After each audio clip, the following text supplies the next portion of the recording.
ಎಲ್ಲರಿಗೂ ನಮಸ್ಕಾರ. ಚಿಂತನ ಟಿವಿ ಯೂಟ್ಯೂಬ್ ಚಾನೆಲ್ನ ಸಮಸ್ತ ವೀಕ್ಷಕರಿಗೆ ಸ್ವಾಗತ ಸುಸ್ವಾಗತ. ವೀಕ್ಷಕರೇ, ನಮ್ಮ ಚಾನೆಲ್ನಲ್ಲಿ ಪ್ರಸಾರವಾಗುವಂತಹ ಎಲ್ಲ ಕಾರ್ಯಕ್ರಮಗಳನ್ನು ದಯವಿಟ್ಟು ವೀಕ್ಷಿಸಿ, ಲೈಕ್ ಮಾಡಿ, ಶೇರ್ ಮಾಡಿ ಹಾಗೂ ಸಬ್ಸ್ಕ್ರೈಬ್ ಮಾಡಿ. ಧನ್ಯವಾದಗಳು.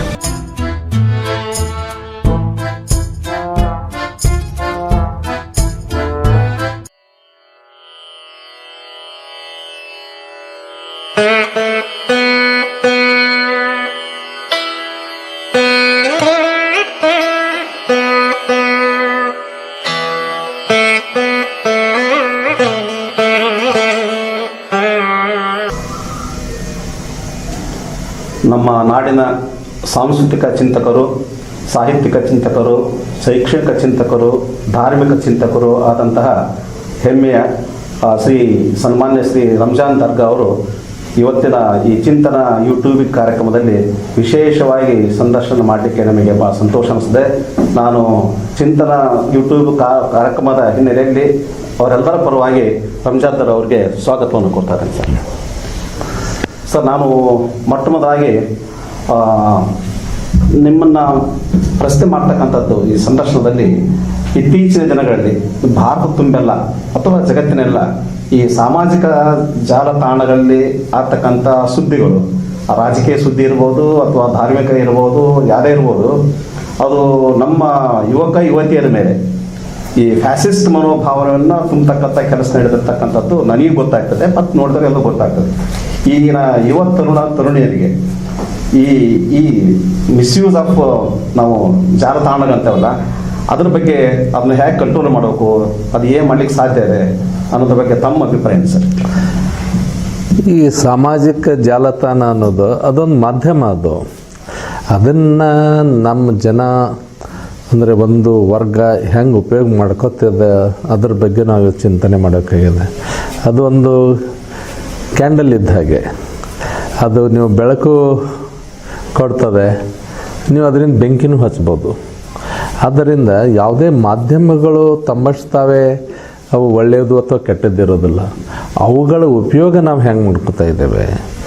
ಇವತ್ತು ಒಂದು ಮಾತು ಇಡೀ ಜಗತ್ತಿಗೆ ಹೋಗ್ಬಿಡ್ತದೆ, ಆದರೆ ಅದಕ್ಕೆ ಯಾವುದೇ ಒಂದು ಮಾನಿಟರಿಂಗ್ ವ್ಯವಸ್ಥೆ ಇಲ್ಲ.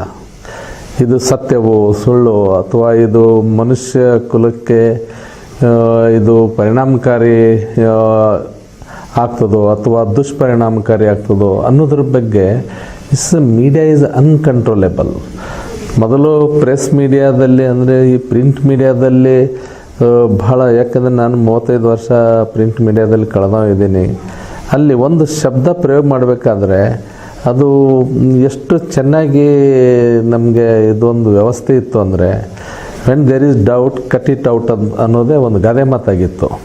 ಇವತ್ತು when there is doubt push it out ಅನ್ನುವಂಥ ಒಂದು ಸ್ಥಿತಿ ಬಂದದ. ಇದು ಭಾಳ ನಮ್ಮ ಯುವಕರ ಮೇಲೆ ಭಾಳ ದುಷ್ಪರಿಣಾಮ ಬೀಳ್ತಾ ಇದೆ. ಆದರೆ ಇದರಲ್ಲಿ ಅನೇಕ ಒಳ್ಳೆಯ ವಿಚಾರಗಳು ಬರ್ತವೆ, ಒಳ್ಳೆಯ ಚಿಂತಕರಿದ್ದಾರೆ, ಆದರೆ ಅವ್ರ ಸಂಖ್ಯೆ ಭಾಳ ಕಡಿಮೆ ಇದೆ. ಈಗ ನಮ್ಮ ದೇಶದಲ್ಲಿ ಈ ಕೋಮುವಾದಿಗಳು, ಉಗ್ರವಾದಿಗಳು ಏನು ಇದಾರಲ್ಲ, ಇವರು ಇದರ ಭಾಳ ದುರುಪಯೋಗ ಮಾಡ್ಕೋತಾ ಇದ್ದಾರೆ ಮತ್ತು ಯುವಕರಿಗೆ ಸುಳ್ಳು ಹೇಳ್ತಾ ಇದ್ದಾರೆ, ಸುಳ್ಳನ್ನು ಸೃಷ್ಟಿ ಮಾಡ್ತಾ ಇದ್ದಾರೆ, ಆಮೇಲೆ ಸುಳ್ಳು ದೃಶ್ಯಗಳನ್ನು ತೋರಿಸ್ತಾ ಇದ್ದಾರೆ. ಹೀಗಾಗಿ ನಮ್ಮ ದೇಶದಲ್ಲಿ ಒಂದು ದ್ವೇಷ ಸಂಸ್ಕೃತಿ ಅನ್ನೋದು ಭಾಳ ಬೆಳೀಲಿಕ್ಕೆ ಅದು ಈ ಜಾಲತಾಣದ ದುರುಪಯೋಗ ಮಾಡ್ಕೋತಾ ಇದ್ದಾರೆ. ಅದು ಹಾಗಿದ್ದ ಸಂದರ್ಭದಲ್ಲಿ ನಮಗೆ ಒಬ್ಬ ಸಿನಿಮಾನ ಕೂಡ ಸೆನ್ಸಾರ್ ಮೂಲಕ ಹೊರಗೆ ಬರುತ್ತೆ. ಅದು ಏನೇ ಇದ್ರು ಮಾಧ್ಯಮ ಯಾವಾಗ ಕೂಡ ಒಂದು ಸೆನ್ಸಾರ್ ಬೋರ್ಡ್ ಅಂತ ಇರುತ್ತೆ. ಅದು ಇದನ್ನ ಯಾಕೆ ಇದು ಈ ಸಾಮಾಜಿಕ ಇಷ್ಟೆಲ್ಲ ಲೋಲುಕೊಲಾಡ್ತಕ್ಕಂಥ ದೇಶದ್ರೋಹಿ ಕೋಮ ದ್ವೇಷನ ಹಚ್ಚತಕ್ಕಂಥ ಸಂದರ್ಭ ಬಂದಾಗ ಕೂಡ ಯಾಕಿದು ಸರ್ಕಾರ, ಅದು ಯಾವುದೇ ಸರ್ಕಾರ ಇರ್ಬೋದು, ಯಾಕೆ ಅದ್ರ ಮೇಲೆ ಕಂಟ್ರೋಲ್ ಮಾಡಲಿಕ್ಕೆ ಸಾಧ್ಯ ಆಗ್ತಾ ಇಲ್ಲ? ಯಾಕಂದರೆ ಇದು ಒಂದು ಸ್ಟೇಟ್ ಪವರ್ ಕಂಟ್ರೋಲ್ ಬರಲಾರ್ದಂಥ ಒಂದು ವಿಚಿತ್ರವಾದಂಥ ದೈತ್ಯ ಶಕ್ತಿ ಆಗಿಬಿಟ್ಟಿದೆ. ಆಮೇಲೆ ಕೆಲವೊಂದು ಸರ್ಕಾರಗಳಿಗೆ ಇದು ಇದೇ ಥರ ಇರಬೇಕಂತಲೇ ಅವ್ರದ್ದು ಇಚ್ಛೆ ಇದೆ. ಇವತ್ತು ಜವಾಬ್ದಾರಿಯುತ ಸರ್ಕಾರ ಅದನ್ನು ಕಂಟ್ರೋಲ್ ಮಾಡ್ಬೋದು, ಮಾಡ್ಲಿಕ್ಕೆ ಬರೋದಿಲ್ಲ ಅಂತಲ್ಲ, ಎಲ್ಲವೂ ಸಾಧ್ಯ ಅದ. ಆದರೆ ನಮ್ಮ ರಾಜ್ಯ ಶಕ್ತಿ ಇದರಿಂದ ಉಪಯೋಗ ಮಾಡ್ಕೋತಾ ಇದೆ. ಅದು ನಮಗೆ ದುರುಪಯೋಗ ಅನ್ನಿಸ್ಬೋದು, ಆದರೆ ಅವರಿಗೆ ಉಪಯುಕ್ತ ಅನ್ನಿಸ್ತಾ ಇದೆ. ಹೀಗಾಗಿ ಅವರು ಇದನ್ನು ಇದಕ್ಕೆ ಅವರು ಕಂಟ್ರೋಲ್ ಮಾಡಲಿಕ್ಕೆ ಇಷ್ಟಪಡ್ತಾ ಇಲ್ಲ. ಇವತ್ತೇನು ಸ್ಮಾರ್ಟ್ಫೋನ್ ಬಂದಿದ್ದಾವೆ. ನಮ್ಮ ಮಕ್ಕಳು ಒಂದು SLC ಮಗು ಕೂಡ ರಾಂಗ್ ಫೀಡಿಂಗ್ ಶುರುವಾಗಿಬಿಟ್ಟಿದೆ. ಆಮೇಲೆ ತುಂಬ ಒಂದು ವಯಸ್ಕರ ವಿಚಾರಗಳನ್ನು ಅವರಿಗೆ ಮುಟ್ಟಿಸ್ತಾ ಇದ್ದಾರೆ. ಎಷ್ಟೊಂದು ಎಂಟೈರ್ ಭಾರತದಂಥ ಒಂದು ದೇಶದಲ್ಲಿ ಇಡೀ ಒಂದು ಪರಂಪರೆಯನ್ನೇ ಬುಡಮೇಲು ಮಾಡುವಷ್ಟು ಈ ಜಾಲತಾಣಗಳು ದುರುಪಯೋಗ ಇದಾಗ್ತಾ ಇದೆ. ಒಟ್ಟಾರೆ ಭಾರತೀಯ ಸಂಸ್ಕೃತಿ ಮತ್ತು ಇತಿಹಾಸ ಹಿನ್ನೆಲೆಯಲ್ಲಿ, ಇವತ್ತಿನ ರಾಜಕೀಯ ಮತ್ತು ಸಾಂಸ್ಕೃತಿಕ ಹಿನ್ನೆಲೆಯಲ್ಲಿ ಈ ಸಾಮಾಜಿಕ ಜಾಲತಾಣಗಳಲ್ಲಿ ಇರ್ತಕ್ಕಂಥ ಒಂದು ನೆಗೆಟಿವ್ ನಿಷೇಧಾತ್ಮಕ ಚಿಂತನೆಗಳನ್ನ ಹರಿಬಿಡ್ತಾರಲ್ಲ, ಅಲ್ಲೇ ಈ ಕಂಟ್ರೋಲ್ ಮಾಡಕ್ ಸಿದ್ಧತೆ ಮತ್ತೆ ಯಾರು ಮಾಡ್ಬೇಕಲ್ಲ ಈ ಸಂದರ್ಭದಲ್ಲಿ? ಯಾವ ರೀತಿಯಲ್ಲಿ ಸರಿ ಮಾಡಿ? ಇಲ್ಲ, ಈಗ ನೋಡಿ, ಸರ್ಕಾರ ಇರೋದು ಅದಕ್ಕೆ ತನ್ನ ದೇಶದ ಪರಂಪರೆಯನ್ನು, ನಮ್ಮ ದೇಶಕ್ಕೊಂದು ಪರಂಪರೆ ಇದೆ. ಇದು ಹಿಂದೂ ಪರಂಪರೆ ಅಲ್ಲ, ಮುಸ್ಲಿಂ ಪರಂಪರೆ ಅಲ್ಲ, ಯಾವುದೇ ಧರ್ಮದ ಪರಂಪರೆ ಅಲ್ಲ. ನಮ್ಮ ಈ ಎಲ್ಲ ಜನಾಂಗಗಳು ಕೂಡಿ ಬದುಕದಂಥ ಒಂದು ದೊಡ್ಡ ಪರಂಪರೆ ಇದೆ ನಮ್ಮ ದೇಶಕ್ಕೆ. ಮತ್ತು ಭಾಳ ಮಾನವೀಯ ನೆಲೆಯ ಪರಂಪರೆ ಇದೆ. ಇವೆಲ್ಲ ಈ ಥರದ್ದು ಚಿಂತನೆಗಳು, ಈ ದ್ವೇಷ ಸಂಸ್ಕೃತಿ ನಮ್ಮ ಪರಂಪರೆಯಲ್ಲಿ ಇಲ್ಲ. ನಮ್ಮ ಪರಂಪರೆಯಲ್ಲಿ ಒಳ್ಳೆಯದಕ್ಕೆ ಗೌರವ ಕೊಡೋದು, ಒಳ್ಳೆಯದನ್ನು ಸ್ವೀಕರಿಸೋದು ಮತ್ತು ಒಂದಾಗಿರೋದು, ಒಂದು ಬಹುತ್ವದ ಸಂಸ್ಕೃತಿ ಇದೆ ನಮ್ಮದು. ಈ ಬಹುತ್ವ ಸಂಸ್ಕೃತಿ ಅಂದರೆ ಇದು ಒಂದು ಎಲ್ಲ ವೈರುಧ್ಯಗಳ ಮಧ್ಯೆ ಕೂಡ ಒಂದು ಏಕತೆಯನ್ನು ಸಾಧಿಸಿದ್ದು. What we call unity in diversity, ಇದು ನಮ್ಮ ಸಂಸ್ಕೃತಿ. ಆ ಸಂಸ್ಕೃತಿಗೆ ಧಕ್ಕೆ ತರ್ತಾ ಇದ್ದಾರೆ. ಯಾಕೆಂದರೆ ಅದರಲ್ಲಿ ರಾಜಕೀಯ ಹಿತಾಸಕ್ತಿ ಇದೆ ಮತ್ತು ಈ ದೇಶವನ್ನು ಆಳುವ ಒಂದು ಸ್ವಾರ್ಥ ಭಾವದಿಂದ, ದೇಶವನ್ನು ಆಳಬೇಕು ಆದರೆ ಸ್ವಾರ್ಥ ಭಾವದಿಂದ, ದ್ವೇಷ ಸಂಸ್ಕೃತಿಯಿಂದ, ಸುಳ್ಳನ್ನು ಹೇಳೋದ್ರಿಂದ, ಆಳೋದ್ರಿಂದ ಏನಾಗ್ತದೆ ಅಂದರೆ ಅದು ಯಾವುದಕ್ಕೆ ಇವತ್ತು ನಾವೇನಂತೇವೆ ಮಾಬ್ ಲಿಂಚಿಂಗ್ ಅಂತೇವೆ. ಅಂದರೆ ಇವತ್ತು ಸಾಮೂಹಿಕವಾಗಿ ಇವತ್ತು ರಸ್ತೆ ಮೇಲೆ ಮನುಷ್ಯನ ಕೊಲ್ತಾ ಇದ್ದಾರೆ. ಯಾಕೆ ಕೊಲ್ತಾ ಇದ್ದಾರೆ? ಇವನು ಕಳ್ಳ ಅಂತ ಹೇಳ್ತಾರೆ, ಕೊಲ್ತಾರೆ. ಅವ ಆರೋಪಿನೂ ಅಲ್ಲ, ಅವನು ಅಪರಾಧಿನೂ ಅಲ್ಲ. ಮತ್ತು ಲಾ ಆ್ಯಂಡ್ ಆರ್ಡರನ್ನು ಇವತ್ತು ಗೂಂಡಾಗಳು, ಆಮೇಲೆ ದುಷ್ಕರ್ಮಿಗಳು, ಆಮೇಲೆ ಇದು ವ್ಯಾಗಬಾಂಡ್ಸ್ ಇವರೆಲ್ಲ ತೊಂದ್ಕೆಸಿಂದ ಇವತ್ತು ಜನರು ರಸ್ತೆ ಮೇಲೆ ಬರೋದೇ ಒಂದು ಭಯಾನಕ ಸ್ಥಿತಿ ಉಂಟಾಗ್ತಾ ಇದೆ. ಇದಕ್ಕೆಲ್ಲ ಕಾರಣಗಳು ಒಟ್ಟಾರೆ ನಾನು ಒಬ್ಬ ಅಧ್ಯಾಪಕನಾಗಿ ನನ್ನ ತಿಳುವಳಿಕೆ ಮಟ್ಟಿಗೆ ಹೇಳ್ಬೇಕಾದ್ರೆ, ಒಟ್ಟಾರೆ ಶಿಕ್ಷಣ ವ್ಯವಸ್ಥೆಯಲ್ಲಿ ನಾವು ಏನು ನಮ್ಮ ಪರಂಪರೆ ಏನಿದೆ, ಎಂಥ ಇತಿಹಾಸನ ಬೋಧಿಸ್ಬೇಕು, ಯಾವ ಥರ ಸಮಾಜ ಪ್ರಜ್ಞೆಯನ್ನು ಬೆಳೆಸ್ಬೇಕು, ಪರಂಪರೆ ಪ್ರಜ್ಞೆ ಬೆಳೆಸ್ಬೇಕು, ಆಮೇಲೆ ಐತಿಹಾಸಿಕ ಪ್ರಜ್ಞೆ ಬೆಳೆಸ್ಬೇಕು, ನಾವು ಕೂಡಿ ಬದುಕನ್ನು ಕಳಿಸ್ಬೇಕು, ಅದು ನಮ್ಮ ಪರಂಪರೆ ಅಂತ ತಾವು ಹೇಳಿದ್ರಿ. ಯಾಕದು ಮಿಸ್ ಆಗ್ತೈತೆ ನಮ್ಗೆ? ಹೌದು, ನಮ್ಮ ಶಿಕ್ಷಣ ಇವತ್ತು ನೋಡಿ, ನಮ್ಮ ಶಿಕ್ಷಣದಲ್ಲಿ ಒಂದು ಪರಂಪರೆಯನ್ನು ಎತ್ತಿ ಹಿಡಿಯುವಂಥ ಕಾಳಜಿಗಳಿಲ್ಲ. ಒಂದು ನಮ್ಗೆ ಎಂಥ ಇತಿಹಾಸ ಇದೆ, ಆಮೇಲೆ ನಮ್ಮ ಜನರು ಹೆಂಗೆ ಬದುಕಿದ್ದಾರೆ, ಇದರ ಬಗ್ಗೆ ಕಾಳಜಿನೇ ಇಲ್ಲ. ಏನು ಕಾಳಜಿ ಇದೆ ಅಂದರೆ, ಒಂದು ಜನಾಂಗ ಹೆಂಗೆ ಬದುಕಿದೆ, ಒಂದು ಜನಾಂಗ ಅಂದರೆ ಜಾತಿ ಮೇಲೆ, ಧರ್ಮದ ಮೇಲೆ ಇತಿಹಾಸ ನೋಡೋದ್ರಿಂದ ಅದು ಇಡೀ ಒಂದು ದೇಶಕ್ಕೆ ಭಾಳ ದೊಡ್ಡ ದುರಂತ ಅದು ಸೃಷ್ಟಿ ಮಾಡಿಬಿಡ್ತದೆ. ಇದು ಇವತ್ತು ನಡೆದಿದೆ. ನಾವು ಇದನ್ನು ತಡಿಬೇಕಾದ್ರೆ ನಮ್ಮ ಶಿಕ್ಷಣ ವ್ಯವಸ್ಥೆ ಹೇಗಿದೆ, ನಮ್ಮ ಮಕ್ಕಳಿಗೆ ಯಾವ ಮಾರಲ್ ಎಜುಕೇಷನ್ ಇಲ್ಲ, ಒಂದು ನಿಜವಾದ ಇತಿಹಾಸ ಪ್ರಜ್ಞೆ ಇಲ್ಲ. ನಮ್ಮ ಭಾರತದ ಮಕ್ಕಳಿಗೆ ಅವರು ಭಾರತೀಯರು ಅನ್ನೋದನ್ನು ತೋರಿಸ್ಕೊಡ್ತಾ ಇಲ್ಲ. ಅವರು ಹಿಂದೂಗಳು, ಅವರು ಮುಸ್ಲಿಮರು, ಅವರು ಕ್ರೈಸ್ತರು, ಅವರು ಸಿಖ್ರು ಅನ್ನುವಂಥ ಒಂದು ಪ್ರಜ್ಞೆ ಮೂಡಿಸ್ತಾ ಇದೆ. ಆಮೇಲೆ ಜಾತಿಗಳು ಬರ್ತಾ ಇದ್ದಾವೆ. ಆಮೇಲೆ ದೊಡ್ಡ ದೊಡ್ಡ ಮಹಾತ್ಮರು ಆ ಜಾತಿಯ ಧರ್ಮದ ಸಂಕೇತ ಆಗ್ತಾ ಇದ್ದಾರೆ. ಇವತ್ತು ಬಸವಣ್ಣಗೆ ನೀವು ಯಾವ ಜಾತಿ ಧರ್ಮದಲ್ಲಿ ಇರ್ತೀರಿ, we call him light off the world, ವಿಶ್ವ ಜ್ಯೋತಿ ಜಗಜ್ಯೋತಿ ಅಂತೇವು. ಈ ರೀತಿಯಾಗಿ ಟಿಪ್ಪು ಸುಲ್ತಾನ್ ಮುಸ್ಲಿಮು, ಶಿವಾಜಿ ಹಿಂದೂ, ಬಸವಣ್ಣ ಲಿಂಗಾಯತು, ಎಷ್ಟು ಕೀಳು ಮಟ್ಟಕ್ಕೆ ನಾವು ಹೋಗಿದ್ದಾಗ ತಾವು ವಿದ್ಯಾರ್ಥಿ ನನ್ನ ಅನುಭವ ಇತ್ತು. ಇವತ್ತು ಕನಕದಾಸರು ಕುರುಬರು ನನಗೆ ಗೊತ್ತಿಲ್ಲ, ಬಸವಣ್ಣವರು ಲಿಂಗಾಯತ ನನಗೆ ಗೊತ್ತಿಲ್ಲ. ಆದರೆ ಗಾಂಧೀಜಿ ಅಂತಾರೆ, ಅಂಬೇಡ್ಕರ್ ಅಂತ ಅದ್ರ ಬಗ್ಗೆ ಓದ್ತಿದ್ವಿ ನಾವು. ಆದರೆ ಆ ಕೋಮಿನ ಜನ ಒಬ್ಬ ಅನುಭವಿಯನ್ನ, ಒಬ್ಬ ಚಿಂತಕನ ಹಿಡ್ಕೊಂಡು ಅದ್ರ ಮೂಲಕ ಇಡ್ಲಿಕ್ಕೆ ಹೋಗ್ತಕ್ಕಂಥದ್ದು ಎಷ್ಟು ಮಟ್ಟಿಗೆ ಸರಿ ಇದೆ? ಇಲ್ಲ, ಬಹಳ ತಪ್ಪು. ನಾವು ಏನು ಮಾಡ್ತೇವೆ ಅಂದರೆ ಐಕಾನ್ ಮಾಡಿದ್ದೇವೆ. ನಮ್ಮ ಈ ಟಿಪ್ಪು ಸುಲ್ತಾನು ಮುಸ್ಲಿಮರಿಗೆ ಐಕಾನು, ಶಿವಾಜಿ ಹಿಂದೂಗಳಿಗೆ ಐಕಾನು, ಆಮೇಲೆ ಬಸವಣ್ಣ ಲಿಂಗಾಯತರಿಗೆ ಐಕಾನು, ಈ ಥರ ಮಾಡಿ ನಮ್ಮ ಸ್ವಾರ್ಥ ಸಾಧನೆಗೆ ಆ ಮಹಾಪುರುಷರನ್ನು ನಮ್ಮ ಲೆವೆಲಿಗೆ ಇಳಿಸ್ತಾ ಇದ್ದೇವೆ. ಇದು ಹೌದು ಹೌದು, ಸಣ್ಣವ್ರು ಮಾಡೋದ್ರಿಂದ ನಾವು ದೊಡ್ಡವರಲ್ಲಿ ಕಷ್ಟಪಡ್ತಿದ್ದೇವೆ.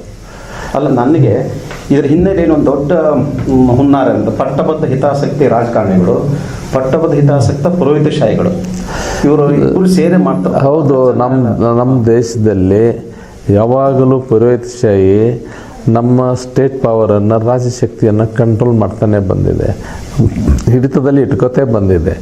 ಇವತ್ತು ಪುರೋಹಿತಶಾಹಿ ಒಂದೇ ಧರ್ಮಕ್ಕೆ ಸಂಬಂಧಿಸಿದ್ದಲ್ಲ, ಎಲ್ಲ ಧರ್ಮಗಳಲ್ಲಿ ಪುರೋಹಿತಶಾಹಿ ಇದೆ, ಎಲ್ಲ ಜಾತಿಗಳಲ್ಲಿ ಪುರೋಹಿತಶಾಹಿ ಇದೆ. ಆ ಪುರೋಹಿತಶಾಹಿ ಯಾವಾಗಲೂ ಅದು ಯಥಾಸ್ಥಿತಿವಾದವನ್ನು ಇಷ್ಟಪಡ್ತದೆ. ಆ ಯಥಾಸ್ಥಿತಿವಾದ ಅದು ಏನಂತಾರ ಸ್ಟೇಟಸ್ ಕ್ವೇಸಮ್ ವಾಟ್ ವಿ ಕಾಲ್, ಆ ಯಥಾಸ್ಥಿತಿಯಲ್ಲೇ ಅವರು ಭಾಳ ಫ್ಲರಿಶ್ ಆಗ್ತಾ ಇರ್ತಾರೆ, ಎಲ್ಲ ಸಮೃದ್ಧಿಯನ್ನು ಪಡಿತಾ ಇರ್ತಾರೆ. ಆದ್ದರಿಂದ ಮನುಷ್ಯರು ವಿಚಾರವಂತರಾಗೋದು ಅವ್ರಿಗೆ ಬೇಕಾಗಿರೋದಿಲ್ಲ. ಪುರೋಹಿತಶಾಹಿ ಅಂದರೆ ನಿಜಕ್ಕೂ ಕೂಡ ಹೆಸರು ನೋಡಿ, ಪುರೋಹಿತಶಾಹಿ, ಅದು ಅಹಿತಶಾಹಿ ಇದೆ. ನಿಜವಾದ ಆಗಬೇಕು, ಆಗ್ತಾ ಇಲ್ಲ. ಪುರದ ಹಿತವನ್ನು ಬಯಸೋರು ಪುರೋಹಿತರು. ಇವರು ಪುರದ ಅಹಿತವನ್ನು ಬಯಸೋರು. ಅಲ್ಲಿ ಈ ಪುರೋಹಿತಶಾಹಿ ತಾವು ಹೇಳಿದಂಗೆ ಎಲ್ಲಾ ಧರ್ಮದಲ್ಲಿ ಜಾತಿಯಲ್ಲಿ ಪುರೋಹಿತಶಾಹಿಗಳಿದ್ದಾರೆ. ಹೌದು, ಪುರೋಹಿತಶಾಹಿ ಇಲ್ದಾನೆ ಯಾವ್ದಾದ್ರು ಧರ್ಮ ಜಾತಿ ಇರ್ಲಿಕ್ಕೆ ಸಾಧ್ಯ ಇದೆ? ಇತಿಹಾಸ ಸಾಧ್ಯ ಇದೆ. ಬಸವಣ್ಣನವರು ಪುರೋಹಿತಶಾಹಿ ಇಲ್ಲದ ಒಂದು ಸ್ಥಾಪನೆ ಮಾಡಿದ್ರು. ಅಂದರೆ ಅದು ಮುಖ್ಯವಾಗಿ ಮೂಲತಃ ಧರ್ಮ ಅಲ್ಲ, ಅದೊಂದು ಚಳವಳಿ, ಅದೊಂದು ಮಾನವ ಘನತೆಯ ಚಳವಳಿ, ಸಮಾನತೆಯ ಚಳವಳಿ, ಮನುಷ್ಯ ಪ್ರೀತಿಯ ಚಳವಳಿ, ದುಡಿಯುವ ವರ್ಗದ ಚಳವಳಿ. ಆ ಚಳವಳಿಯಲ್ಲಿ ಅರಿವೇ ಗುರು, ಆ ಚಳವಳಿಯಲ್ಲಿ ದೇವರೇ ಸ್ವಾಮಿ, ಸ್ವಾಮಿ ನೀನು ಶಾಶ್ವತ ನೀನು ಅಂತ ಬಸವಣ್ಣವ್ರು ಹೇಳ್ತಾರೆ. ಆದ್ದರಿಂದ ಅಲ್ಲಿ ಲಿಂಗಾಯತ ಧರ್ಮದಲ್ಲಿ, ಲಿಂಗಾಯತ ಅಂದರೆ ಏನು? ಲಿಂಗವನ್ನು ಧರಿಸ್ತವಂತ ಅಷ್ಟೇ ಅಲ್ಲ, ಅದು ಸಹಜವಾದಂಥ ಅರ್ಥ. ಲಿಂಗಾಯತ ಅಂದರೆ ದೇವಾನಾಂ ಪ್ರಿಯ ಅಂತ ಅರ್ಥ. ಆಯತ ಅಂದರೆ ಪ್ರಿಯ, ಲೋಕಾಯತ ಅಂದರೆ ಲೋಕಪ್ರಿಯ. ಲಿಂಗಾಯತ ಅಂದರೆ ದೇವರಿಗೆ ಪ್ರಿಯನಾಗೊಂಡು ಬದುಕೋವನು. ದೇವರು ನಮ್ಮದನ್ನು ಅದು ಪ್ರೀತಿ ಮಾಡಬೇಕು, ದೇವರೇ ನಮ್ಮನ್ನು ಪ್ರೀತಿಸಬೇಕು, ಬದುಕಬೇಕು. ನಾವು ದೇವರಿಗೆ ಪ್ರೀತಿ ಮಾಡೋದಲ್ಲ, ಇಲ್ಲಿ ದೇವರು ನಮ್ಮ ಬದುಕನ್ನು ನೋಡಿ ದೇವರು ನಮ್ಮನ್ನು ಪ್ರೀತಿಸಬೇಕು. ಅದಕ್ಕೆ ಲಿಂಗಾಯತ ಅಂದರೆ ಈ ವಿಷಯದಲ್ಲಿ ಸ್ವಲ್ಪ ನಾನು ಅಭ್ಯಾಸ ಓದಿನ ಹಿನ್ನೆಲೆಯಲ್ಲಿ ತಾವು ಬಸವಣ್ಣವ್ರನ್ನ ಆಹ್ವಾನ ಮಾಡ್ಕೊಂಡ್ಬಿಟ್ಟಿರಿ. ನಿಮ್ಮ ನರನಾಡಿಗಳಲ್ಲಿ ಲಿಂಗಾಯತರು ಓದಷ್ಟು ಪುಸ್ತಕಗಳನ್ನು ಓದಿದಿರಿ, ನಿಮಗೆ ಬಸವಣ್ಣನ ಒಂದು ರಾಜ್ಯ ಸರ್ಕಾರ ಕೊಟ್ಟಿದೆ, ತುಂಬ ಹೆಮ್ಮೆಯ ವಿಷಯ. ಇತ್ತೀಚಿನ ದಿನಗಳಲ್ಲಿ ವೀರಶೈವ ಲಿಂಗಾಯತನ ಬಂತಲ್ಲ, ಆ ಸಂದರ್ಭದಲ್ಲಿ ನಾನು ಸ್ವಲ್ಪ ಓದಿನ ಹಿನ್ನೆಲೆಯಲ್ಲಿ ನೋಡಿದಾಗ ಇಲ್ಲಿ ಪುರೋಹಿತಶಾಹಿಗಳ ಪ್ರಭಾವಕಾರಿಯಾಗಿ ಈ ಮುಂದೆ ಅದು ಕೆಟ್ಟು ಹೋಗ್ಬಿಡ್ತು ಅಂತ ಒಂದು ವಾದ ನಿಮ್ಮದು. ಎರಡನೇದು, ಈಗ ಬಸವಣ್ಣ ಬಂದದ್ದೇ ಅಲ್ಲಿರ್ತಕ್ಕಂಥ ಪುರೋಹಿತಶಾಹಿ ವಿರೋಧಿಸಿ, ಆಮೇಲೆ ಅವರು ಮನೋನ ಘನತೆ ಎತ್ತಿಡಲಿಕ್ಕೆ ಸಮಾನತೆ ಬಂದ್ರಿ. ಅದೇ ಒಂದು ಎಲ್ಲ ಧರ್ಮಗಳು ಹಿಂಗಾಗ, ಬೌದ್ಧ ಧರ್ಮ ಹಿಂಗಾಯಿತು, ಇಸ್ಲಾಂ ಹಿಂಗಾಗಿದೆ. ಅವ್ರ ಕಾಲಕ್ಕೆಲ್ಲ ಚೆನ್ನಾಗಿತ್ತು. ಹೋದ ನಂತರ ಏನಾಗುತ್ತೆ ಅಂತಂದ್ರೆ ಅದು ಒಂದು ಪರಂಪರೆಯಾಗಿ, ಒಂದು ಧರ್ಮ ಆಗಿ ಸೀಮಿತ ಬೆಳೀತದೆ. ಏನದು ಇತಿಹಾಸ? ಯಾಕೆಂದ್ರೆ ನೋಡಿ, ಎಲ್ಲ ಧರ್ಮ ಸ್ಥಾಪಕರು ಅವರು ವಿಶ್ವಮಾನವರೇ ಆಗಿದ್ದರು. ಯಾವುದೇ ಧರ್ಮದ ತೊಳೆ ಅವನು ವಿಶ್ವಮಾನವಾಗಿದ್ದ ಮತ್ತು ವಿಶ್ವವನ್ನು ಪ್ರೀತಿಸೋ ಇಡೀ ಮಾನವ ಕುಲವನ್ನು, ಸಕಲ ಜೀವಾತ್ಮರಿಗೆ ಅವರು ಲೆಸನ್ ಬಯಸ್ತಾ ಇದ್ರು. ಆದರೆ ನಾವು ಏನು ಮಾಡ್ತೇವೆ ಅಂದರೆ, ಹೇಳಿದ್ನೆಲ್ಲ ಅದೆಲ್ಲವನ್ನು ಬಿಟ್ಟು ಇದರಿಂದ ನನಗೇನು ಲಾಭ, ಅದಕ್ಕೆ ಇಂಟರ್ಪ್ರಿಟೇಷನ್ ನೋಡಿ. ಯಾವುದೇ ಧರ್ಮ ತೊಳ್ರಿ, ಅದು ಇವತ್ತು ನಿಂತಿದ್ದು ಇಂಟರ್ಪ್ರಿಟೇಷನ್ ಮೇಲೆ. ಅಂದರೆ ನೀವು ಧರ್ಮದ ಮೂಲ ಸಿದ್ಧಾಂತವನ್ನು ನಿಮ್ಮ ಮನಸ್ಸಿಗೆ ಬಂದ ಹಾಗೆ, ಅಥವಾ ನಿಮ್ಮ ಅವಶ್ಯಕತೆಗೆ ಬೇಕಾದ ಹಾಗೆ, ಆಮೇಲೆ ನಿಮ್ಮ ಲಾಭದ ಪ್ರಕಾರ ಅದರ ವಿಶ್ಲೇಷಣೆ ಮಾಡ್ತಾ ಇದ್ದೀರಾ. ಇದರಿಂದ ಏನಾಗಿಬಿಟ್ಟಿದೆ, ಧರ್ಮಗಳು ಗ್ರಂಥಗಳಲ್ಲೇ ಉಳಿದು ನಮ್ದು ಮತ್ತೆ ಶೋಷಣೆ ಮಾಡ್ಕೊಂಡು ನಾವಿದ್ದೇವೆ. ಧರ್ಮ ಉಳಿತ ಅಷ್ಟೇ. ಅದನ್ನ ತಾವು ಹೇಳಿದಂಗೆ ಮನ ಬಂದಂತೆ ತಾವು ಇಂಟರ್ಪ್ರಿಟ್ ಮಾಡ್ಕೊಂತ ಬಂದ್ರು. ಕುರಾನ್ ಇರ್ಬೋದು, ಭಗವದ್ಗೀತೆ ಇರ್ಬೋದು, ವಚನಗಳಿರ್ಬೋದು. ಅದೇ ಮಾತನ್ನ ಈಗ ನಾವು ವೀರಶೈವ ವಚನಕ್ಕೆ ಏನು ಇಂಟರ್ಪ್ರಿಟ್ ಮಾಡ್ತಲ್ಲ, ನಾವು ಅದಕ್ಕೆ ಬುದ್ಧಿಜೀವಿಗಳು ಹೇಳ್ಬೋದಲ್ಲ, ಮನೆ ಬಂದಂತೆ ಇಂಟರ್ಪ್ರಿಟ್ ವಚನಗಳನ್ನ ಅಲ್ಲ, ಅದಕ್ಕೆ ಭಗವದ್ಗೀತೆಯನ್ನ. ಹೌದು, ಕಾಲ ಪರಿಸ್ಥಿತಿ ಏನ್ ಬೇಕೋ, ತಮಗೆ ಏನ್ ಬೇಕೋ ಪಟ್ಟದ ಶಾಸ್ತ್ರ. ಆದ್ರೆ ಅದಕ್ಕೆ ಒಂದು ಹಾಗಲ್ಲ, ಅದಕ್ಕೊಂದು ಹೊರಗಲ್ಲಿ ಇರ್ತದೆ. ಬಸವಣ್ಣನವರು ಯಾವುದಕ್ಕೋಸ್ಕರ ಹೋರಾಟಿದ್ರು, ಇದು ನಿಮ್ಗೊಂದು ಕ್ಲಿಯರ್ ಇರಬೇಕಲ್ಲ. ಮಾನವ ಘನತೆ, ಮಾನವ ಸಮಾನತೆ, ಎಲ್ಲ ಜೀವಿಗಳು ಅವು ಆನಂದದಿಂದ ಬದುಕಬೇಕು. ಅವರಿಗೆ ಕೆಲವೊಂದು ಕ್ರೈಟೀರಿಯಾ ಅಂದರೆ ಬದುಕನ್ನು ನೋಡೋದು ಒಂದು ಕ್ರಮ ಅವ್ರು ಹೇಳಿಕೊಟ್ಟಿದ್ದಾರಲ್ಲ, ಅದರ ಪ್ರಕಾರ ನೀವು ವಚನಗಳನ್ನು ವಿಶ್ಲೇಷಣೆ ಮಾಡಿದಾಗ ಮತ್ತೆ ಅದನ್ನು ನೋಡಿಕೊಂಡಾಗ ನಿಮಗೆ ಇದು ಅರ್ಥ ಆಗ್ತದೆ. ಈಗ ಯಾವುದೇ ಒಂದು ವಚನ ತಗೊಳ್ಳಿ, ಆ ವಚನವನ್ನು ವಿಶ್ಲೇಷಣೆ ಮಾಡುವಾಗ ಮೂಲ ಆಶಯ, ಆ ವಚನ ಬರೆದವರ ಮೂಲ ಆಶಯ ಪ್ರಜ್ಞೆ ಇದ್ದಾಗ ನೀವು ತಪ್ಪೋದಿಲ್ಲ. ಆದರೆ ನಿಮ್ಮ ಆಸೆಗಳ ಪ್ರಜ್ಞೆ ಇದ್ದಾಗ ನೀವು ತಪ್ಪಿಡ್ತೀರ. ತಾವು ಹೇಳ್ದಂಗೆ ಅವ್ರವ್ರ ವಿಚಾರಗಳನ್ನ ಅದ್ರ ಮೇಲೆ ಹಾಕಿ ಬಸವಣ್ಣ ಹೇಳಿದ್ದ ಅಂತ ನಡೆದಿದೆ. ಹೌದು, ಅದು ಎಲ್ಲಾ ಧರ್ಮದ ನಡೆದು ನಾನು ಫಿಲಾಸಫಿ ವಿದ್ಯಾರ್ಥಿಯಾಗಿ ನಾನು ಕಂಡದ್ದು. ಅದು ತಾವು ಒಳ್ಳೆ ಮಾತನ್ನು ಹೇಳಿದ್ರಿ. ಪಟ್ಟಬದ್ಧ ಹಿತಾಸಕ್ತಿಗಳು ತಮ್ಮದನ್ನ ಸೇರಿಸ್ಲಿಕ್ಕೆ ಮಾಡ್ತಾರಂತ ಮಾತು ಕಾಲಕ್ಕೂ ಸತ್ಯ ಅಂತ ಅನಿಸ್ತದೆ. ಈಗ ಒಂದು ಸಣ್ಣ ಉದಾಹರಣೆ ಹೇಳ್ತೀನಿ ನಿಮಗೆ. ಇದು ಒಂದು ದೊಡ್ಡ ಚರ್ಚೆ ಆಯಿತು ಕನ್ನಡ ಸಾಹಿತ್ಯದಲ್ಲಿ, ವಚನ ಸಾಹಿತ್ಯದಲ್ಲಿ. ಕಲಬುರ್ಗಿ ಸರ್ ಅವರು, ಡಾಕ್ಟರ್ ಎಂ ಕಲಬುರ್ಗಿ ಅವರು ಏನು ಹೇಳಿದ್ರು, ಮೃಡ ಭಕ್ತರಿಗಲ್ಲದೆ ಕಡಬಡ್ಡಿಯ ಕೊಡಲಾಗದು. ಒಂದು ಸಾಲಿನ ನಿಮಗೊಂದು ಉದಾಹರಣೆ ಹೇಳ್ತೀನಿ.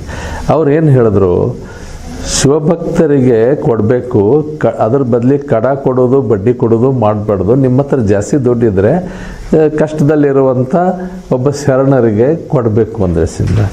ಇದಕ್ಕೆ ಚಿದಾನಂದ ಮೂರ್ತಿ ಅವ್ರು ಹೇಳಿದ್ರು, ಹಂಗೆ ಆಗ್ತದೆ, ಅದು ಇಂಪ್ರ್ಯಾಕ್ಟಿಕಲ್ ಆಗ್ತದೆ, ಅವಾಸ್ತವ. ನಾವು ಕಡ ಮತ್ತು ಬಡ್ಡಿ ಕೊಡಬೇಕಾದ್ರೆ ಶಿವಭಕ್ತರಿಗೆ ಕೊಡಬೇಕು. ಒಂದೇ ಸಾಲು, ಶಿವಭಕ್ತರಿಗಲ್ಲದೆ ಕಡ ಬಡ್ಡಿಯ ಕೊಡಲಾಗದು. ಕಲಬುರ್ಗಿ ಸರ್ ಹೆಂಗೆ ಅರ್ಥ ಮಾಡ್ಕೊಂಡ್ರು, ನೀವು ಶಿವಭಕ್ತರಿಗೆ ಕೊಡ್ರಪ್ಪ, ಕಡ ಮತ್ತು ಬಡ್ಡಿ ಕೊಡಬೇಡ್ರಿ. ಬಡ್ಡಿಯನ್ನು ವಿರೋಧಿಸಿದ್ರು. ಎಲ್ಲ ಮಹಾತ್ಮರು ಬಡ್ಡಿಯನ್ನು ವಿರೋಧಿಸಿದ್ದಾರೆ. ಜೀಸಸ್ ಬಡ್ಡಿಯನ್ನು ವಿರೋಧಿಸಿದ್ದಾರೆ, ಪೈಗಂಬರು ಬಡ್ಡಿಯನ್ನು ವಿರೋಧಿಸಿದ್ದಾರೆ, ಬಸವಣ್ಣವರು ಬಡ್ಡಿಯನ್ನು ವಿರೋಧಿಸಿದ್ದಾರೆ, ಕಾರ್ಮಾಸ್ ಬಡ್ಡಿಯನ್ನು ವಿರೋಧಿಸಿದ್ದಾರೆ. ಮನುಷ್ಯ ಕಾಯಕ ಮಾಡಿ ಬದುಕಬೇಕು, ಅವನ ಹಣದಿಂದ ಅವನ ಹಣ ಗಳಿಸ್ಬಾರ್ದು, ಅವನು ಗಳಿಸ್ಬೇಕು ಅನ್ನೋದು ಕಾಯಕ ಸಿದ್ಧಾಂತ ಅದ. ಅದರ ಪ್ರಕಾರ ಈ ಸಾಲಿನ ಅರ್ಥ ಏನಾಗ್ತದೆ, ಈ ಎಂಬಿಗುಟಿ ಅಂತಾರೆ ಇದು ಭಾಷಾ ವಿಜ್ಞಾನದಲ್ಲಿ. ಮೃಡಭಕ್ತರಿಗಲ್ಲದೆ ಶಿವಭಕ್ತರಿಗಲ್ಲದೆ ಕಡ ಬಡ್ಡಿಯ ಕೊಡಲಾಗದು. ಅದಕ್ಕೆ ಇದಕ್ಕೆ ಏನರ್ಥ, ನೀವು ಶಿವಭಕ್ತರಿಗೆ ಕೊಡ್ರಪ್ಪ, ಕಡ ಕೊಡೋದು ಬಡ್ಡಿ ಬಂದರೆ ಒಂದು ಲೇಸು, ಬಾರದಿರ್ದಡೆ 2 ಲೇಸು ಅಂತ ನಿಮ್ಗೆ ಸಪೋರ್ಟಿವ್ ಪಾಯಿಂಟ್ ಇದೆ ಇಲ್ಲಿ. ಅದಕ್ಕೆ ಚಿದಾಮೂರ್ತಿ ಅವ್ರು ಏನು ಭಾಳ ದೊಡ್ಡ ಚರ್ಚೆ ಆಯ್ತಿದ್ದು ಒಂದು 10-20 ವರ್ಷದ ಹಿಂದೆ. ನೀವು ಕಡ ಕೊಡ್ಬೇಕಾದ್ರೆ ಶಿವಭಕ್ತರಿಗೆ ಕೊಡ್ರಿ, ಬಡ್ಡಿ ಕೊಡ್ಬೇಕಾದ್ರೆ ಬಡ್ಡಿಯಿಂದ ಕೊಡಬೇಕಾದ್ರೆ ಶಿವಭಕ್ತರಿಗೆ ಕೊಡ್ರಿ. ಇದೇನದಲ್ಲ, ಇದು ಜನಾಂಗವಾದ ಆಗ್ತದೆ. ಅಂದ್ರೆ ಒಂದು ಜಾತಿವಾದ, ಒಂದು ಧರ್ಮವಾದ, ಈ ತರ. ಈಗ ತಾವು ಹೇಳಿದಂಗೆ ಬಸವಣ್ಣವ್ರ ಕಾಲದಲ್ಲಿ ಭಕ್ತ ಮತ್ತು ಭವ್ಯ ಅಂತ ಒಂದು ಮಾಡಿದ್ರು. ಅದು ಲಿಂಗದಲ್ಲಿ ಸೂರ್ಯಮಾಂಸದಲ್ಲಿ ಕಟ್ಲಿ ಇರಲಿ, ಲಿಂಗ ತಾಂಬೂಲ ಮೇಲೆ ಅಂತ ಬಸವಣ್ಣವ್ರು ಅಂತಾರೆ. ಅಲ್ಲಿ ಕಂಪಲ್ಸರಿ ಮಾಡಿ ಅದು ಲಿಂಗವನ್ನು ಮಾಡಿದ್ರು. ಮತ್ತೆ ಅವರು ಲಿಂಗ ಇಲ್ದವರು ಕೂಡ ಒಂದು ಗುಂಪಾಗ್ಬಿಡ್ತಲ್ಲ ಅವಾಗ. ಅಲ್ಲ, ಹಂಗಲ್ಲ, ಅದು ಅಲ್ಲಲ್ಲ, ಅಲ್ಲ, ಅದು ನೋಡಿ, ಅದು ಹಂಗ ಅರ್ಥ ಮಾಡ್ಕೋಬಾರ್ದು. ಬಸವಣ್ಣವ್ರು ಏನು ಹೇಳಿದ್ದಾರೆ, ಲಿಂಗ ತತ್ವ ಸಮಾನತೆಯ ತತ್ವ ಇದೆ. ಸಮಾನತೆ ಸಂಕೇತವಾಗಿ, ಹೌದು, ಅದು ಸರ್ವ ಸಮತ್ವದ ತತ್ವ ಇದೆ ಲಿಂಗ ತತ್ವ. ಲಿಂಗ ಕಟ್ಕೊಳ್ಳಿಕ್ಕೆ ಎಲ್ಲರ ಹಕ್ಕಿದೆ. ಅರ್ಥ ಆಯ್ತಾ? ಬಸವಣ್ಣವ್ರು ಏನು ಹೇಳ್ತಾರೆ, ನೀನು ದಲಿತ ಇರ್ಬೋದು, ನೀನು ಕುಡುಕ ಇರ್ಬೋದು, ಮಾಂಸಾಹಾರಿ ಇರ್ಬೋದು, ಯು ಹ್ಯಾವ್ ಗಾಟ್ ರೈಟ್. ಲಿಂಗ ಕಟ್ಕೊಳ್ಳೋ ಹಕ್ಕು ನಿಮಗಿದೆ. ಜನವರ ಹಾಕೊಳ್ಳೋ ಹಕ್ಕು ನಿಮಗಿದೆಯಾ? ಇಲ್ಲ. ಲಿಂಗ ಕಟ್ಕೊಳ್ಳೋ ಹಕ್ಕಿದೆಯಾ? ಒಬ್ಬ ದಲಿತನಿಗಿದೆ, ಎಲ್ಲರಿಗೂ. ಯಾರು ಬೇಕಾದವ್ರು ಲಿಂಗ ಕಟ್ಕೋಬಹುದಲ್ಲ. ಈ ಲಿಂಗವನ್ನ ಅಂದ್ರೆ ಅವ್ರು ಹೇಳಿದ್ರು, ಎಡದ ಕೈಯಲ್ಲಿ ಕತ್ತಿ, ಬಲದ ಕೈಯಲ್ಲಿ ಮಾಂಸ, ಕೊರಳಲ್ಲಿ ಸೊರೆಯ ಗಡಿಗೆ, ಬಾಯಲ್ಲಿ ಸೊರೆಯ ಗಡಿಗೆ, ಕೊರಳಲ್ಲಿ ದೇವನಿರಲು ಕೂಡಲ ಸಂಗಮ ಎಂಬೆ. ಇದರ ಅರ್ಥ ಏನು ಅಂದ್ರೆ, ಈ ಲಿಂಗ ವಾತಾವರಣದಲ್ಲಿ, ಈ ಶರಣ ಸಂಕುಲದಲ್ಲಿ ಅವನು ಬದಲಾಗ್ತಾನೆ ಅನ್ನೋ ಒಂದು ಗಾಢವಾದ ನಂಬಿಕೆ ಅಲ್ಲ. ಆ ನಂಬಿಕೆ ಬಹಳ ವೈಜ್ಞಾನಿಕ ಮನೋಭಾವದ ನಂಬಿಕೆ. ಶರಣ ಸಂಕುಲದಲ್ಲಿ ಒಬ್ಬ ಮನುಷ್ಯ ಬಂದರೆ ಇಂಥವನು ಕೂಡ ಬದಲಾಗ್ತಾನೆ. ಯಾಕೆಂದರೆ ನೀವು ನೀವು ನೀವು ಸಾರಾಯಿ ಕುಡಿಯೋರಿದ್ರೆ ನೀವು ಒಂದು ಗುಡಿಯಲ್ಲಿ ಹೋದರೆ ಕುಡಿತೀರೇನು? ಇಲ್ಲ. ಶರಣ ಸಂಕುಲ ಎಷ್ಟು ಒಂದು ಅದ್ಭುತವಾದಂತ ಒಂದು ಆದ್ರೆ ನಾನು ಮುಂದೆ ಮತ್ತೆ ಪ್ರಶ್ನೆ ಬರ್ತಾನೆ. ಇದು ಒಂದು ಲಾಸ್ಟ್, ಏನಂತಂದರೆ ಆಗಿನ ನಂತರ ಆದಂಥ ಡೋರ ಕಕ್ಕಯ್ಯ ಅನೇಕ ಕೆಳವರ್ಗದ ಜನ ಬಂದ ಲಿಂಗಾಯತರ ಅದು ಮುಂದೆ ಯಾಕೆ ಪರಂಪರೆ ಅವ್ರಷ್ಟಕ್ಕೆ ಸೀಮಿತ ಆಯ್ತು, ಯಾಕಾಗಲಿಲ್ಲ ಅಂದರೆ ನೋಡಿ, ಅದು ಭಾಳ ದೊಡ್ಡದಾದಂಥ ಒಂದು ಚಳವಳಿಯಾಗಿತ್ತು. ಅದೊಂದು movement, the first movement in the world. ಜಗತ್ತಿನಲ್ಲಿ ಮೊದಲ ದುಡಿಯುವ ವರ್ಗದ ಚಳವಳಿ ಅದು. ಎಲ್ಲ ದುಡಿಯುವ ಜನ ಬಂದರು. ಅಲ್ಲಿ ಜಾತಿ ಇದ್ದಿದ್ದಿಲ್ಲ. ಜಾತಿ ಸಂಕರವಾದ ಬಳಿಕ ಕುಲವನ್ನು ಅರಸುವರೆ ಅಂತ ಬಸವಣ್ಣವ್ರು ಹೇಳ್ತಾರೆ. ಶರಣ ಸಂಕಲದಲ್ಲಿ ಜಾತಿ ಇದ್ದಿದ್ದಿಲ್ಲ, ಲಿಂಗಭೇದ ಇದ್ದಿದ್ದಿಲ್ಲ, ವರ್ಗಭೇದ ಇದ್ದಿದ್ದಿಲ್ಲ, ವರ್ಣಭೇದ ಇದ್ದಿದ್ದಿಲ್ಲ, ಜಾತಿ ಭೇದ ಯಾವ ಭೇದನೂ ಇದ್ದಿದ್ದಿಲ್ಲ. ಅಂಥ ಒಂದು ಸಮಾಜಕ್ಕೆ ಜನ ಮೆಚ್ಕೊಂಡ್ರು. ಜನ ಎಲ್ಲ ಕಡೆ ಬಸವ ಅಂದ್ರಿಸರು. ಲಕ್ಷದ ಮೇಲೆ 96,000 ಜಂಗಮರಿದ್ದರು. ಜಂಗಮರು ಅಂದರೆ ಈ ತತ್ವ, ಲಿಂಗ ತತ್ವವನ್ನು ಪ್ರಚಾರ ಮಾಡೋರು. ಜಾತಿ ಜಂಗಮರಲ್ಲ, ಲಿಂಗ ತತ್ವವನ್ನು ಪ್ರಚಾರ ಅದಾಗ್ತದೆ, ಮಾಡ್ತಾರೆ ಪಟ್ಟಭದ್ರರು. ಆದರೆ ಅವಾಗ ಜಂಗಮರು ಅಂದರೆ ಚರಜಂಗಮರು, ಈ ತತ್ವ ಜಂಗಮರು, ಇದನ್ನೆಲ್ಲ ಕಡೆ ಪ್ರಚಾರ ಮಾಡೋರೆ. ಆ ಕಾಲದಲ್ಲಿ 1,96,000 ಜನ ಇದ್ದರು. ಅವರಿಗೆ ಅವರ ಒಂದು ರಿಪ್ರೆಸೆಂಟೇಟಿವ್ ಆಗಿ 770 ಅಮರಗಣಗಳಿದ್ದರು. ಅದು ಒಂದು ನಮ್ಮ ಮೆಂಬರ್ ಆಫ್ ಪಾರ್ಲಿಮೆಂಟ್ ಅಂದಾಗೆ ಅಮರಗಣಗಳು. ಆಮೇಲೆ ಒಂದು ಕ್ಯಾಬಿನೆಟ್ ಥರ ಇತ್ತು. ಅದಕ್ಕೇನೆಂದರೆ 7 ಸಪ್ತ ಗಣಾಧೀಶರು ಅಂತಿದ್ರು. ಒಂದು ಕ್ಯಾಬಿನೆಟ್ ಥರ ಒಂದು ಸಿಸ್ಟಮ್ ಮಾಡಿದ್ರು ಬಸವಣ್ಣವರು. ಒಡೆದ ಆಳುವ ನೀತಿ ಇರೋದ್ರಿಂದ ನಮ್ಮ ರೈತರು ಒಂದು ಸಲ ಭಾರತದಲ್ಲಿ ರೈತರು ಒಂದಾದರೆ ಅವರನ್ನು ತಡೆಯೋರು ಯಾರೂ ಇಲ್ಲ. ರೈತರಷ್ಟು ನೋಡಿ, 80% ಜನ ಇವತ್ತು ಗ್ರಾಮೀಣ ರೈತ ಮತ್ತು ಅವ್ರ ಜೊತೆ ಬದುಕೋರು. ಅದಕ್ಕೆ ನಾವು ಬಾರ ಬಲುತ್ತು ಎಲ್ಲರೂ ಅವ್ರು ಇದ್ದಾರಲ್ಲ ನಾವು ಇವರೇನದ ಈ ಕಾಯಕ ಕೇಂದ್ರಿತ ಸಮಾಜ ಆಗಬೇಕು. ಕಾಯಕ ಜೀವಿಗಳ ಕೇಂದ್ರಿತ ಸಮಾಜ ಆದಾಗ ಸಾಮ್ರಾಜ್ಯಶಾಹಿಗಳು ಓಡಿ ಹೋಗ್ತಾರೆ, ಬಂಡವಾಳಶಾಹಿಗಳು ಓಡಿ ಹೋಗ್ತಾರೆ, ಕೂಡ ಇರ್ತವೆ. ಶಿಕ್ಷಣ ವ್ಯವಸ್ಥೆಯಲ್ಲಿ ಇವೆಲ್ಲ ಲೋಪದೋಷಗಳು ಇರೋದಿಲ್ಲ. ಶಿಕ್ಷಣ ವ್ಯವಸ್ಥೆಯಲ್ಲಿ ಯಾಕೆ ಲೋಪದೋಷ ಇದಾವೆ ಅಂದರೆ ಬಂಡವಾಳಶಾಹಿ ಶಿಕ್ಷಣ ವ್ಯವಸ್ಥೆ ಇದೆ, ಮತ್ತೆ ಅದು ಅವರೇ ಅದನ್ನೇ ಕಲಿಸೋರು ನಮ್ಮ ಮಕ್ಕಳಿಗೆ. ಇದಕ್ಕೆ ಕೊನೆಯದಾಗಿ ತಾವು ಹೇಳಿದಂತೆ ಇವತ್ತು ನಾನು ಭಾಳ ಸಂತೋಷ ಅನಿಸಿದೆ. ಇವತ್ತು ನಮ್ಮ ಜೊತೆಗೆದ್ದು ತಮ್ಮ ಅತ್ಯಮೂಲ್ಯವಾದ ವಿಚಾರಗಳು ನಮ್ಮ ಜೊತೆ ಹಂಚಿಕೊಂಡಿರಿ. ಸಾವಿರಾರು ಜನ ಇದನ್ನು ನಿಮ್ಮ ಸಂದರ್ಶನ ವಿಚಾರಗಳು ಕೇಳುತ್ತಾರೆ. ಕೊನೆಯದಾಗಿ ನಾನು ಈ ಚಿಂತನೆ ಮೂಲಕ ನಿಮಗೆ ಒಂದು ಮಾತನ್ನು ಹೇಳ್ತಾ, ಅಂತಿಮವಾಗಿ ತಾವು ಹೇಳಿದ್ದು ಅಂತಂದರೆ ಕಾಯಕ ಸಂಸ್ಕೃತಿ, ದಾಸೋಹ ಸಂಸ್ಕೃತಿ ಮತ್ತು ಶಿಕ್ಷಣ ಒಂದು ಉನ್ನತ ಸಂಸ್ಕೃತಿ, ಭಾರತೀಯತೆ ಅಂತಕ್ಕಂಥ ಮನೋಭಾವನೆ ಬೆಳೆಸ್ತಕ್ಕಂಥ ಶಿಕ್ಷಣ, ಇವೆಲ್ಲವೂ ಕೂಡ ನಮ್ಮ ದೇಶದ ಇಂದಿನ ಸಮಸ್ಯೆಗಳಿಗೆ ಉತ್ತರವಾಗಬಲ್ಲದು ಅಂತೇಳಿ ನಿಮ್ಮ ವಿಚಾರಗಳ ಹಿಂದೆ ನಾನು ತಿಳ್ಕೊಂಡಿದ್ದೇನೆ. ಆದ್ದರಿಂದ ನಾನು ಈ ಯೂಟ್ಯೂಬ್ ಚಿಂತನ ಒಂದು ವೇದಿಕೆ ಪರವಾಗಿ ನಿಮಗೆ ನಾನು ಧನ್ಯವಾದಗಳನ್ನು ಸಲ್ಲಿಸ್ತೇನೆ.